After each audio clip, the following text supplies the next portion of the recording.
అమ్మవారికి ప్రత్యేకంగా ఒక గుర్రాల దండున్నది. ఈ గుర్రాలకు నాయిక అశ్వారూఢ అనబడే ఒక దేవి.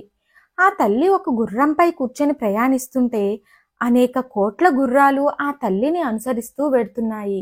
ఇది ఈ నామార్థం.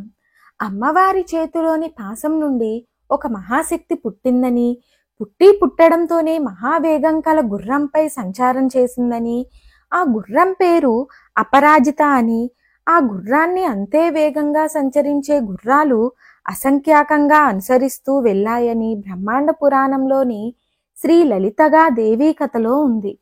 ఆ శక్తి గుర్రంపై ఎక్కి ప్రయాణిస్తుంది కనుక అశ్వారూఢ అన్నారు. ఇంద్రియాని హయాన్యుహు అనగా మన ఇంద్రియాలనే గుర్రాలు అంటాం. ఈ ఇంద్రియాలనే గుర్రాలపై ఎక్కి ప్రయాణించేది మనస్సు.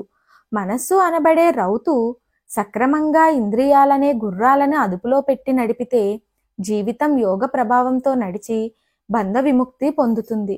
రౌతు సరిగా లేని గుర్రం రోగాలకు మూలమవుతుంది కాబట్టి మనోనిగ్రహం అవసరం. అశ్వారూఢ అనబడే 13 అక్షరాల మంత్రాధిష్టాన దేవత మనోనిగ్రహాన్ని ఇచ్చే తల్లి. మనోనిగ్రహం వల్ల ఆత్మజ్ఞానం, ఆత్మజ్ఞానం వల్ల పరమానందం, ఆనందం వల్ల ముక్తి వరుసగా ఇస్తుంది. అమ్మవారు ఎన్ని సంపదలున్నా ఆనందం లేకపోతే అవన్నీ మట్టితో సమానం. ఈనాటి కాలంలో భౌతిక సంపదలు పెరుగుతున్నాయి, నిత్యానందం తరుగుతోంది. మంత్ర ప్రయోగం ఫలితం తెలుసుకుందాం.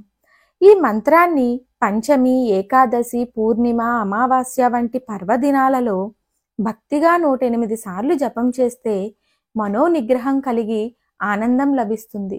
చిన్న చిన్న విషయాలకు కలత పడేవారు కలత వచ్చినప్పుడల్లా ఈ మంత్రాన్ని 108 సార్లు జపిస్తే కలతలు తొలగి నిర్భయత్వం వస్తుంది. మానసిక ఆరోగ్యానికి నిత్యం 11 సార్లు ఈ మంత్రం జపించడం మంచిది. ఈ మంత్రం ఏమిటో తెలుసుకుందాం. ఓం అశ్వారూఢ దిష్టితాస్వ కోటి కోటి భిరావృతాయై నమః.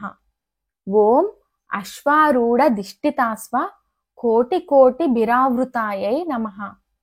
మంత్రం మరొకసారి. ఓం అశ్వారూఢ దిష్టితాస్వ కోటి కోటి భిరావృతాయై నమః. మరిన్ని ఆధ్యాత్మిక విషయాల కోసం మా ఛానల్ను సబ్స్క్రైబ్ చేయండి. వీడియో నచ్చితే లైక్ చేయండి, షేర్ చేయండి, కామెంట్ రూపంలో మీ అభిప్రాయాన్ని తెలియచేయండి.